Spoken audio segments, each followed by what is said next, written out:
Mag-iskul.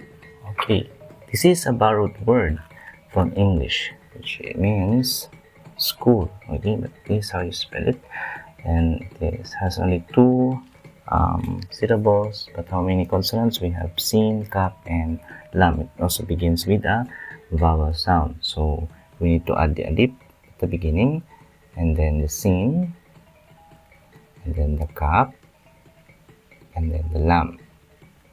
Okay, alif, sin, kap, lam. So the consonants. Then we write them from left to right.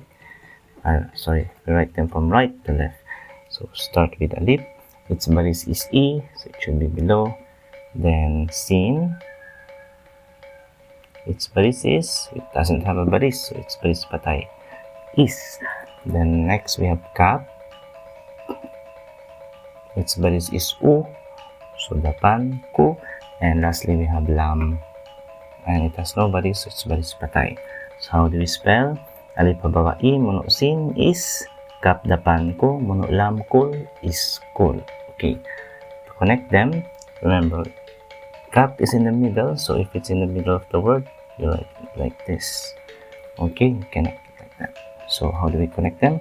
So alif cannot be connected to another letter, then sin, then kap, then lam. So is, kap depan ko, mono lam kul is kul. Again, alif pababa i, mono pasin is, kap depan ko, mono palam kul is kul. That's how you write iskul in Sulat Sūg.